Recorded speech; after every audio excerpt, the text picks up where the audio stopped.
Hi, beautiful people. It's David Ault, and I am so glad you're here. You've found a video which is part of a series. In fact, it's number 3 of 5, and they are stories that fit somewhere in the timeline of 20 years in the making, the creation, and the life of Kaleidoscope Child Foundation. If you don't know me, it's almost inseparable to look at me and my name, David Ault, and Kaleidoscope Child Foundation because it's kind of woven into the heart and soul of my time here on Earth. It's a global organization that provides education and hygiene and sanitation and life skills training and on and on and on. All of the things that help buoy the lives of children in villages and slums in some of our world's most impoverished territories. So I'm using this month of September 2024 to tell you stories that you don't often hear. Usually they're overshadowed or there's not enough time when we share the main things that we use as part of our presentations. But these are little gems that really sit deeply in the pocket of love in my heart. And I know that they are critical pieces to our ability to actually make it for 20 years in the nonprofit world. And so the one I want to share with you today is around somebody that you might know. And in fact, you might know them very well. So I'll have to go back to the 80s, the mid 80s, when I moved from New York City to Los Angeles as an actor. I was there to audition, ran into somebody that I know. They invited me to an event, whereupon I heard for the first time in my life a woman by the name of Louise Hay. So if you have been in the spiritual world and you have been a seeker, you're probably very familiar with Louise Hay. She came to prominence in the mid 80s. Her work has always been around affirmation and the whole idea of the connection between the mind and thought and the way in which we live, that body mind connection. But she's probably most famous for being that pivotal, I would say, lighthouse in the midst of the storm that our world called AIDS. So that other pandemic, the one that was so terrifying and um, so difficult for so many people in the 80s and into the 90s, and is still being experienced by people around the world today. But Louise was one of the first to welcome some very frightened individuals into her apartment when she lived in Santa Monica, California. That invitation to sit with them and to hear them and to console them and to advise them led to them asking for more people to come. And all of a sudden there was too many showing up in her apartment, and it got moved to a little community room in West Hollywood, California, which outgrew that in two other iterations, all the way into the Pacific Design Center in Los Angeles, where at the maximum of that pandemic and the height of Louise's work in LA, there was well over 700 people showing up every Wednesday night. And I was a part of the music. My friend had invited me to hear her. And I will just say that if you know anything about my history, I grew up in fundamentalism, fundamentalist Christianity, the Pentecostal realm. And so much of what I was told and taught was that um, I was I was born of sin. And I know that you know this very well if you had any history with that type of upbringing. And somewhere along the line, even though I had no other awareness of any other alternative or spirituality, I knew that it didn't sit right with me. And yet I didn't know what else to do. I knew of no other thing. And my only option was to graduate high school and get out of there, get out of my hometown, and to begin to try to carve out my own life. That led to another 4 years in a fundamentalist Christian university, which is another story, which then finally led me to graduate, take my diploma, and go off into the world. It was my first step into independence and to finding out who I was and all of the hardships and the pain and the joys and the elations and the disappointments that come with that, right? And I had moved to New York City to become an actor. And then uh, years into that, got the chance to go to Los Angeles to audition for what's called pilot season, what used to be the way in which they would cast television shows. So I'm in Los Angeles and I don't know a soul there. And I've got back-to-back appointments over the course of a few days. And so I'm walking down what is known as Melrose Avenue. And I turn a corner and I literally physically run into a guy named Jerry that I had actually met at this Christian university. It's now been many years. I was a freshman when he was a senior. Actually, he had already graduated and was running a music program, and that's how I had connected to him. And here we are standing face to face on the corner of Melrose Avenue, and he invites me to come and hear this woman, that woman being Louise Hay. And I go, and I ask you, do you remember the first time that you ever heard anything different than how you had been raised? Did you ever hear something that extended beyond the customized doctrine or customized culture or belief systems of how you had been raised? And for me, that was that night. And what's fascinating about it is it was not intellectual. It was not, some big sort of philosophical thesis being presented in a way that had to activate my mind. What it did was it was simple and it activated my heart. And what Louise basically said, and what her message had always been, was that you are enough. You are enough just as you are. There's nothing that you need change, and that life is an invitation for you and I to fall in love with this, to fall in love with the vessel that we have been given in this lifetime, and to nurture it and to have compassion and to forgive and to continue to move forward and expand our own self-awareness through self-love. She was offering this message to a whole host of people who were experiencing a very terrifying ordeal. The notice that their already young lives for many of them were going to be cut short. So here's what was amazing. My friend who brought me there and a musician then comprised this wild idea that his partner and myself would create music for Louise. She wanted that. She wanted something that was more in alignment with her message. And many of the things that already existed didn't quite work. So that meant writing music, finding music, curating things that would accompany and complement what she was trying to get across with regards to self-love. And we formed a trio called Alliance. And Louise rose to notoriety pretty quickly upon the publishing of her book and was very kind and to take us on the road with her. Whew. And that experience, if you were to ask me what was one of the most pivotal educational components of my life, it was being on the road with Louise.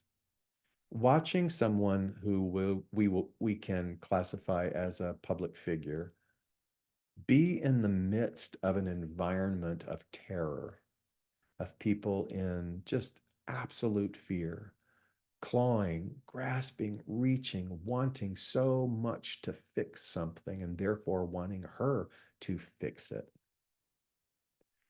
And to observe how she was in that.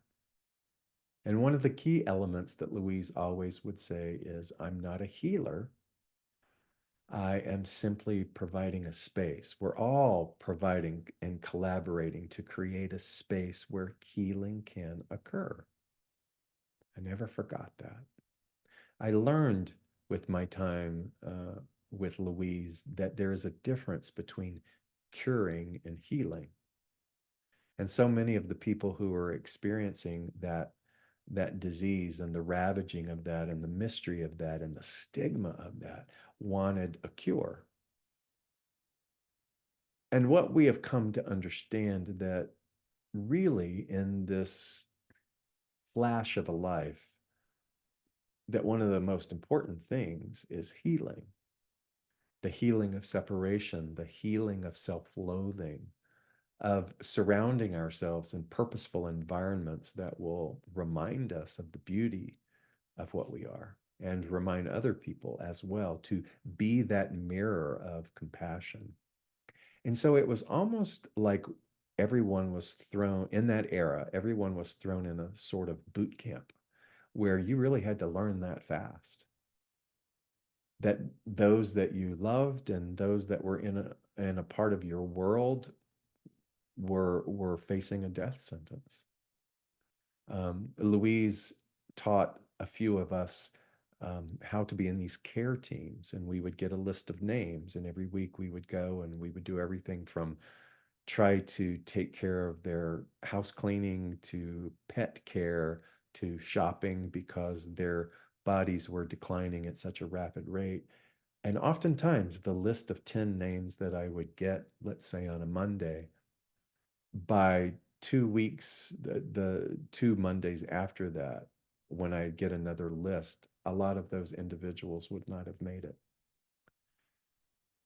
There's just never been another time like that. There's never been an environment like that. And so that was my relationship with Louise. And she became like my second mom. She became like the mom that I never had.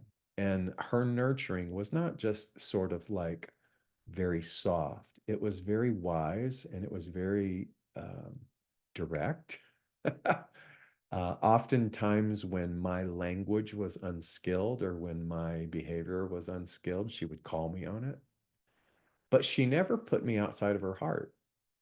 I was never made to feel less than.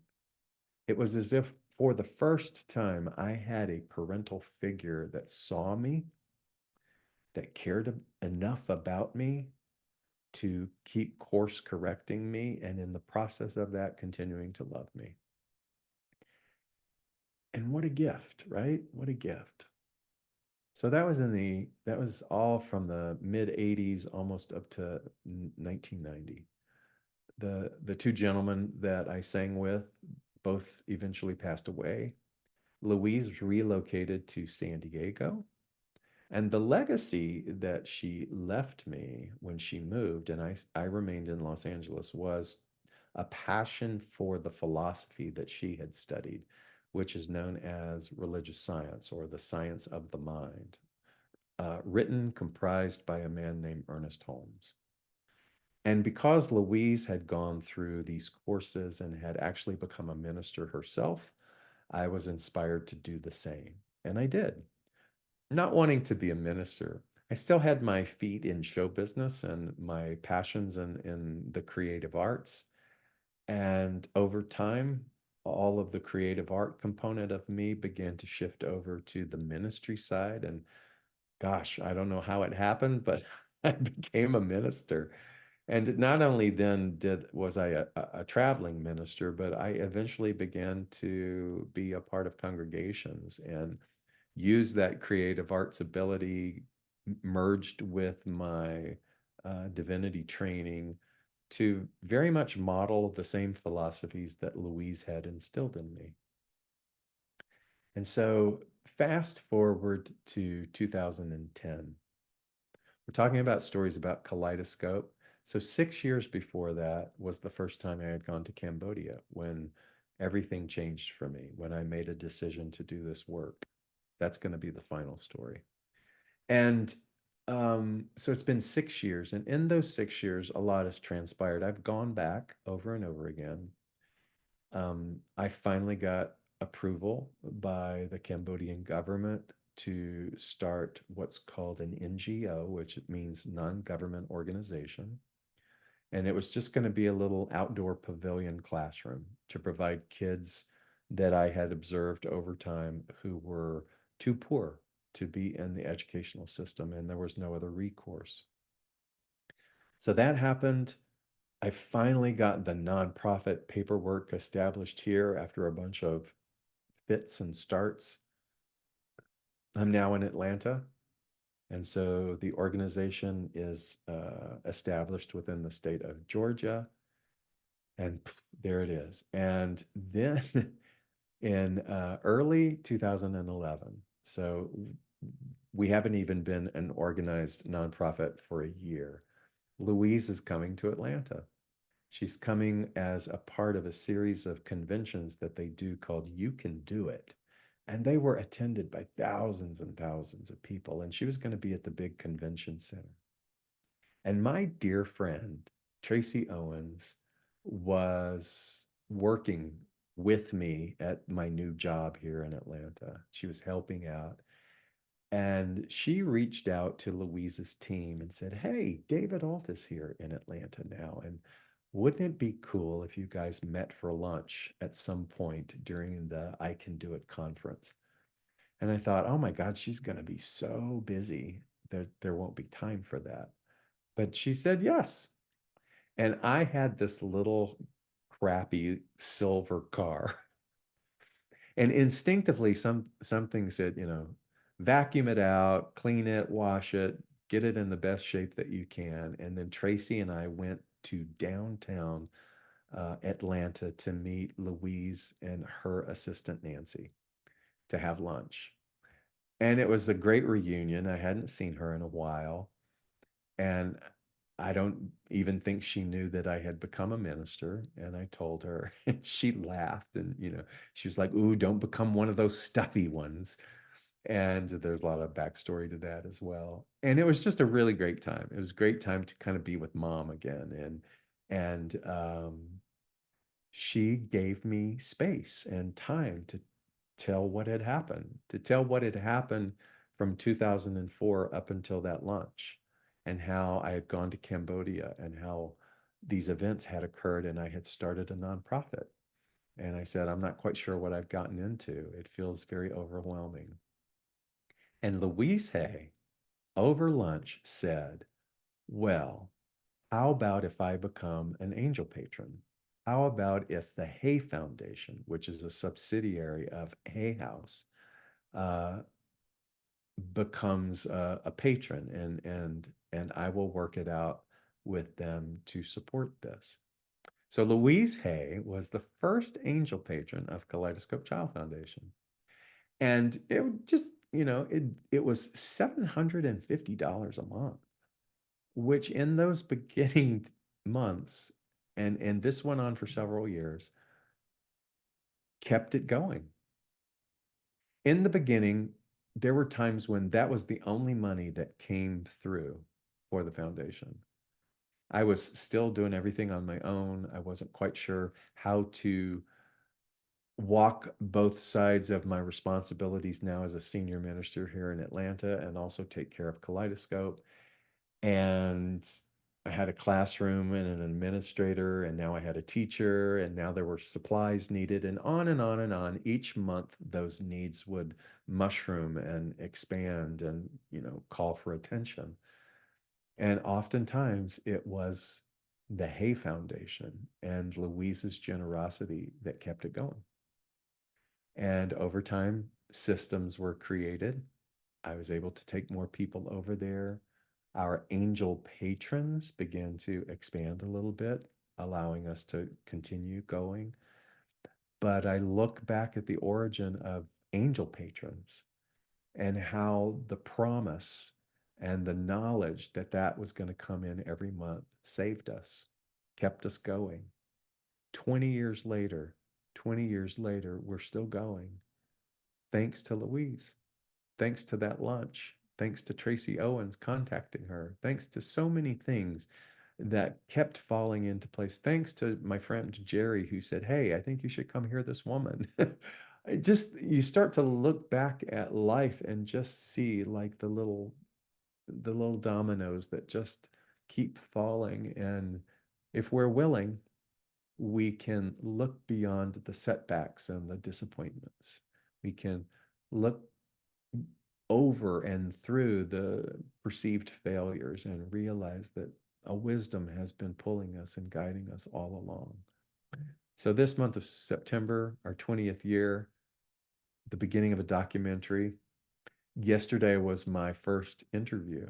And guess who I talked about in the interview for the documentary? Louise. How not only did she change and alter the trajectory of my life, but she also solidified the reality of Kaleidoscope. And for that,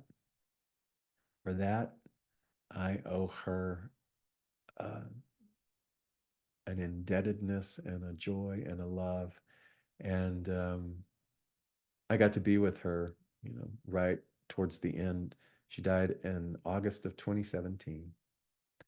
And there were a few people that were invited to come to a celebration in San Diego, and I was included in that.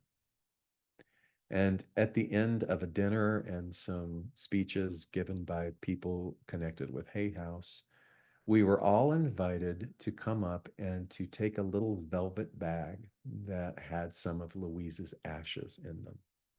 We were encouraged to take those ashes and to maybe plant a tree in Louise's honor.